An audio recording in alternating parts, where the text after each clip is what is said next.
ধর এটা কোনো ম্যাচ হলো? শুরু হইতে না হইতেই শেষ। ইউনাইটেড আরব আমিরাতের বিপক্ষে ভারত যে জিতবে, দাপটের সঙ্গে জিতবে, সেটা আমরা সবাই জানতাম। তাই ইউএই ক্যাপ্টেন মোহাম্মদ ওয়াসিম যতই খেলা শুরু হওয়ার আগে হুঙ্কার ছাড়ুন না কেন যে ভারতকে হারানোর সামর্থ্য তার দলে রয়েছে, সেটা যে কেবলই কথার কথা, কেবলই বলার জন্য বলা, ওইটাও আমরা সবাই বুঝেছিলাম।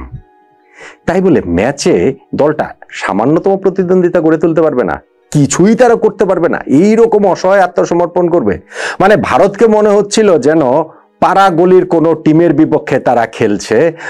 শুধু আরব আমিরাতকে 9 উইকেটে হারানোতে নয়, তারা যেন এশিয়া কাপের অন্যান্য দলগুলোকেও ওই হুঙ্কারটা দিয়ে রাখছে যে কিরকম প্রবল শক্তিতে তারা অন্যদের দিকে ধেয়ে আসে। প্রবাবলি সবচেয়ে বড় হুঙ্কারটা পাকিস্তানের বিপক্ষে, কেননা নেক্সট ম্যাচটাই তারা খেলবে পাকিস্তানের বিপক্ষে এই রোববার। এশিয়া কাপের এই প্রথম ম্যাচটাতে ভারত টি-20 ফরম্যাটে যে 7 মাস পর খেলতে নামলো, তাতে সামান্যতম অসুবিধা তাদের হয়নি। প্রথমে আরব আমিরাতকে 13.1 ওভারে 57 রানে অল আউট করে দিয়ে, এবং তারপরে সেই রান তারা টপকে গিয়েছে মাত্র 4.3 ওভারে 1 উইকেট হারিয়েই। অর্থাৎ 2 ইনিংস মিলিয়েও 20 ওভার খেলা হয়নি। ম্যাচটা কিরকম একতরফা, কিরকম এক পেশে হয়েছে। এবং এই জায়গাটাতে এই ভারতের ক্যাপ্টেন সূর্য কুমার যাদবের একটা দায় রয়েছে। দায় বলতে দর্শকের দৃষ্টিকোণ থেকে দায় রয়েছে, যে কেননা টসে জিতে যদি তিনি আগে ব্যাটিং এর সিদ্ধান্ত নিতেন, সেই ক্ষেত্রে হয়তো বা দর্শকরা এন্টারটেইনড হতো আর একটু বেশি। হয়তো বা ভারতের ইনিংসে বলার মতো কিছু থাকতো, ব্যাটিংটা উপভোগ করার মতো থাকতো। কিন্তু এত একপেশে হয়ে গিয়েছে যে তিনি টস জিতে আগে ব্যাটিং এ পাঠিয়ে ইউএকে, এই জায়গাটাতে আসলে এই ম্যাচটা থেকে আসলে দর্শকদের খুব একটা বিনোদিত হবার মতো কিছু ছিল না। ভারতের সেটা নিয়ে হেডেক থাকার কথা না, বরং তারা প্রিপারেশনটা যেমন নেয়ার কথা, এশিয়া কাপ ট্রফি জয়ের প্রিপারেশনটা যেমন নেয়ার কথা মূল টুর্নামেন্টে এসেই, সেই কাজটা তারা প্রথম ম্যাচে খুব ভালোভাবেই করতে পারলো। সেই যে তারা করতে পারলো, তাতে টার্নিং পয়েন্ট কোনটা?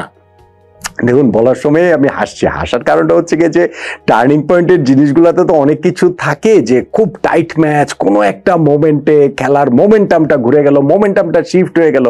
এখন যখন এরকম একতরফা ম্যাচ হয়, তখন টার্নিং পয়েন্টটা খুঁজে বের করাটা খুবই কঠিন। ভারতের ব্যাটিং ইনিংস থেকে তো প্রশ্নই ওঠে না, কেননা 4.3 ওভারেই তারা ওই 57 রান টপকে গিয়েছে 1 উইকেট হারিয়ে। এইখানটাতে বরং আপনি আলোচনা করতে পারেন যে ইনিংসের ভেরি ফার্স্ট ডেলিভারিতে বাহাতি স্পিনারের বলে যেভাবে এক্সট্রা কাভারের উপরে দিয়ে ছক্কা মারলেন অভিষেক শর্মা, নেক্সট বলটাকে আবার পয়েন্ট কাভার দিয়ে আরেকটা বাউন্ডারিতে পাঠালেন, কিংবা শুভমান গিল, যিনি সেই গত বছর শ্রীলঙ্কার বিপক্ষে সিরিজের পর 1 বছরেরও বেশি সময় পর যে তিনি ন্যাশনাল টিমে টি-20 সেটআপে ফিরলেন, ফিরেই যে তিনি একটা অপরাজিত ছোট্ট একটা ইনিংস খেলেছেন আর কি, হচ্ছে গিয়ে অপরাজিত 20 রানে। সেখানে যে ছক্কাটা তিনি মেরেছেন, ওই যে স্টেপ আউট করে বেরিয়ে এসে ফ্লিক করে যে ছক্কাটা মেরেছেন, সুরিয়া এসে শেষের দিকে তিনি একটা ছক্কা মেরেছেন, এগুলো নিয়ে আপনি ওই শটগুলো নিয়ে আলোচনা করতে পারেন। কিন্তু ওই 57 রান চেস করতে ভারত নেমেছে, সেইখান থেকে টার্নিং পয়েন্ট খোঁজাটা আসলে বাহুল্য। বরং অভিষেক শর্মা একটুখানি হতাশ হতে পারেন যে ইনিংসটা শেষ পর্যন্ত তিনি থাকতে পারেননি। 16 বলে 31 রান করে আরো একটা বিগ শট মারার চেষ্টায় তিনি আউট হয়ে গিয়েছেন।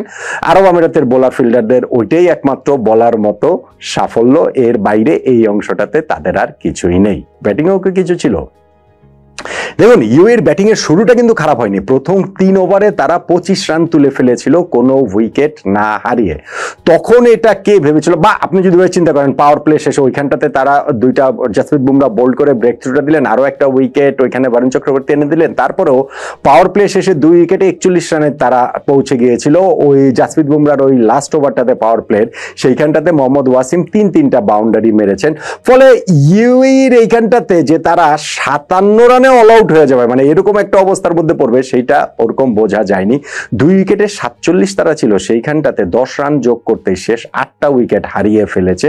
9th ওভারে ওইখানটাতে যে কুলদীপ যাদব, তিনি 3টা উইকেট তুলে নিলেন, এবং সেইখানটাতে মোহাম্মদ ওয়াসিমের উইকেটটাও রয়েছে, যাকে তিনি এলবিডব্লিউ ফাঁদে ফেলেছেন।